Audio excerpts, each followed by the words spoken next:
I love dinosaurs, but who the heck doesn't? And we had them all over growing up. We had them in movies, cartoons, museums, you name it, dinosaurs were everywhere. And no matter who you were, you loved them. In this episode, we're going to talk about 12 of the most awesome dinosaur action figures or toys ever made.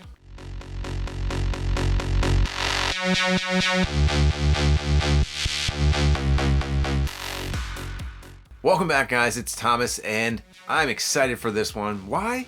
Because I like dinosaurs. And I'm sure most of you watching do too, and you're probably thinking of some of those awesome dinosaur toys or action figures that we've played with in the past. And not only did I like dinosaurs as a kid, but as a grown-ass adult, I still friggin' love them. When I visited Hawaii, I had to go to the Kualoa Ranch so I can check out where they filmed Jurassic Park. I went to a whole entire music festival that was themed towards dinosaurs. But we're here to talk about toys and action figures, and I'm going to take you all the way back to the prehistoric time. There's not going to be any dinosaur spin-off toy lines, so no G.I. Joe, Dino Hunters, or TMNT cosplaying as cavemen. These are strictly toys that were made for the sole purpose of being dinosaurs or dinosaur adjacent. Let's kick this list off with 12 of those awesome dinosaur toys and action figures. Let's go back to the prehistoric time of 1989. Now, at the time, I was probably around 2 or 3, and what kind of toys were we playing at that age? Little Tykes, Play School, and Fisher-Price. And one of my favorite dinosaur toys is actually a Fisher-Price item. The Dinosaur bones were one of my favorite toys to play with growing up, and this was a case of 40 different interchangeable pieces where you actually had to build your dinosaur fossils and bones into an actual dinosaur. This came in a wooden carrying case to make you feel like you were an archaeologist going to the dig site, and you would take your fossilized bones out of the crate, put them together, and you could create 7 different dinosaurs. And the coolest part was you can create dinosaurs that never existed. So I would build a T-Rex body and then put a Triceratops head on it. Always thought that was fun. You could build a Stegosaurus, a woolly mammoth, and a bunch of other dinosaurs. I can't pronounce their names. Really fun thing is you can actually go on Mattel's website and they have the whole instruction booklet for this toy set, and it was a cool blast from the past. It shows you all the instructions, and it's just really awesome imaginative play back then. So Dinosaur Bone will go at the number 12 spot. And probably the first bit of dinosaur media that I ever saw was Land Before Time. One of my favorite Don Bluth animated film. This thing was awesome, and we actually got toys from it, but not action figures. We got toys from Pizza Hut. 1988, Pizza Hut released 4 different ham puppets. They gave us Littlefoot, Sarah, Ducky, and Spike, all for just 99 cents. When the home video came out, you can also get the villainous T-Rex Sharptooth, which I thought was pretty awesome. So Pizza Hut just loved to do these puppets. They did them for Casper, they did them for Beauty and the Beast, but the Land Before Time puppets were always so cool. Unfortunately, I missed out on them, but I do remember seeing them, and I always thought that they were awesome. Next up on the list, we have 1987's Dino-Riders by Tyco. Dino-Riders featured humanoid characters called the Valorians, or Valerians, don't make fun of how I say it, and the evil Rulons. They crash land into prehistoric times and decide to put armor and weaponry on dinosaurs. The Valerians use telepathy to communicate and bond with the dinosaurs to gain their trust and get them to go into battle, while the villains use mind control and have their set of dinosaurs to fight our heroes. There's a little figure that would go on top of the dinosaur, hence Dino-Riders. But I think most kids probably didn't even play with the figure because the dinosaurs were just so cool by themselves. Excellent dinosaur sculpts, they had all this cool armor and weaponry, and even beyond Dino-Riders, the sculpts for these dinosaurs were even used later at the Smithsonian, so they have a pretty cool legacy within dinosaur toys and dinosaur toy history. And I remember going over to a friend's house that had Dino-Riders, but he was always pairing them with these little short cavemen, so I assumed that those were the actual figures that went onto those dinosaurs. It wasn't until years later that I discovered that those little cavemen actually didn't belong to those dinosaurs. They went to a play school line called Definitely Dinosaurs in 1987. Now, Definitely Dinosaurs featured dinosaurs that were a little more cartoonish, but they came with these little cavemen and cavewomen called Cavesters. Now, I remember playing with those Dino-Rider dinosaurs without the armor and the lasers, and I would put those little cavemen on them, so that's why I assumed they were part of the same line. but Definitely Dinosaurs was its own thing, because each dinosaur came with a special stamp of authenticity, which lets you know you were playing with Definitely Dinosaurs. And you have to remember, at the time, we had dinosaur figures everywhere, cheap ones that you can get that had no articulation, minimal paint, so you had to put your stamp of approval on to let people know it was official. And if that sounds familiar, there's another toy company that did this to let you know that you were getting the official dinosaur. In 1993, Jurassic Park burst onto the scene, and we got some awesome figures by Kenner. And you got most of the characters from the movie. There were some missing, but the dinosaurs were actually the real stars of the show. So these dinosaurs did have the stamp of approval, just like Definitely Dinosaurs. Each dinosaur came with a JP stamped somewhere on its body. But another signature feature of the Jurassic Park dinosaurs was the dino damage.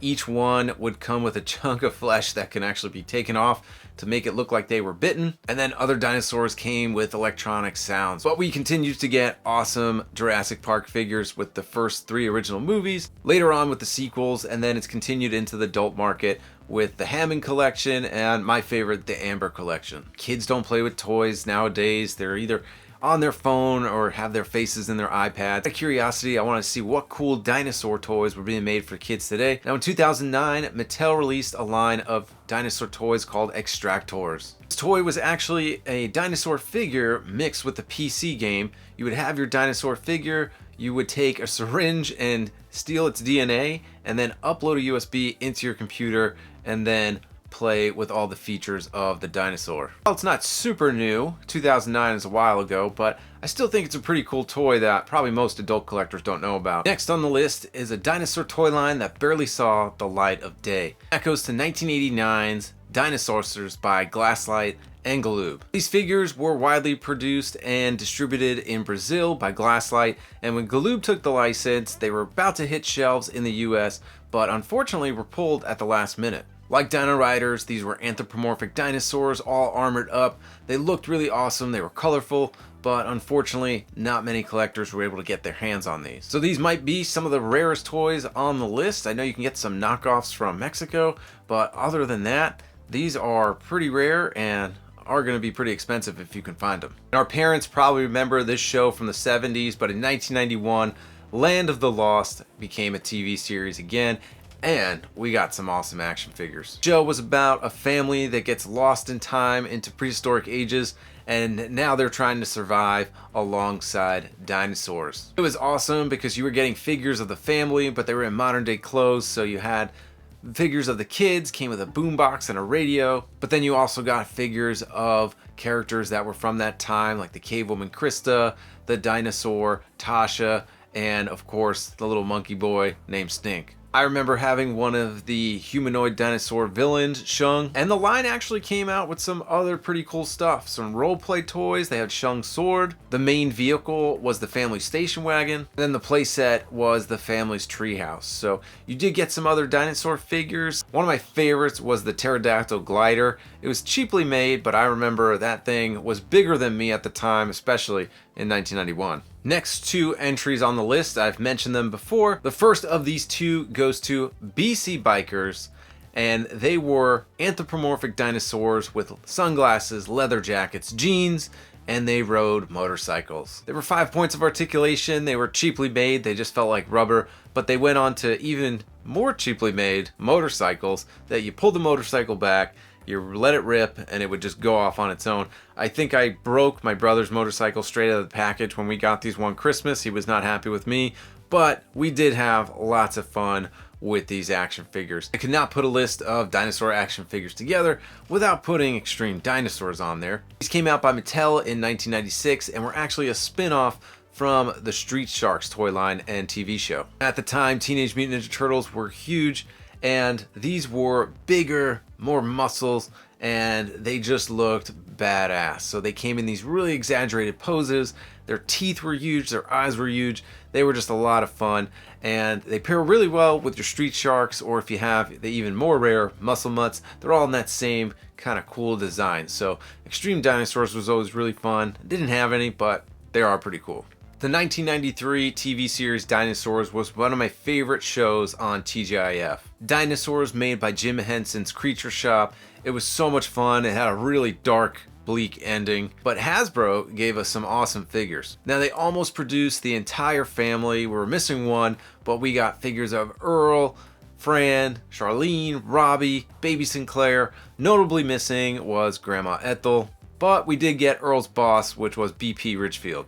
And these figures didn't have much to them. They were 1 point of articulation. They pretty much just swiveled at the waist, but they were fun. And one of the saddest things is that NECA started to give us those dinosaur figures, but till this day, we've only gotten Earl and Baby Sinclair. So maybe one day they'll make the entire family, but these will go down in history as some of my favorite dinosaur action figures. Last on the list goes to an action figure line that I don't think gets enough love, and that goes to Tyco's 1993 Cadillacs and Dinosaurs. Now, this was based off of an old comic series called Xenozoic Tales, or Xenozoic Tales, however you say it, and it was a bunch of humans trying to rebuild civilization while they're living alongside dinosaurs. Now, the human characters fight off poachers. The main character, Jack Cadillac, just had a cool look, and he fought the villainous Hammer. And it also came with an awesome set of dinosaur figures, which were used from molds from Dino-Riders. So not only did those Dino-Riders get used for that line, they got used for the Smithsonian,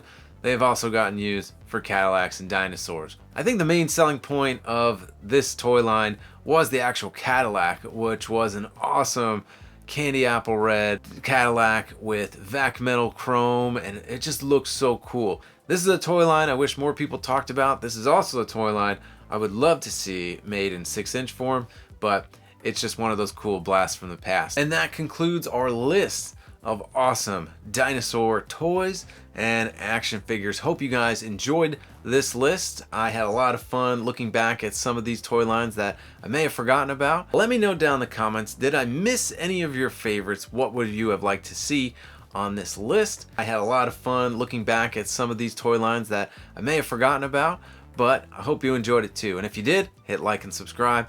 And until the next episode, we'll catch you next time.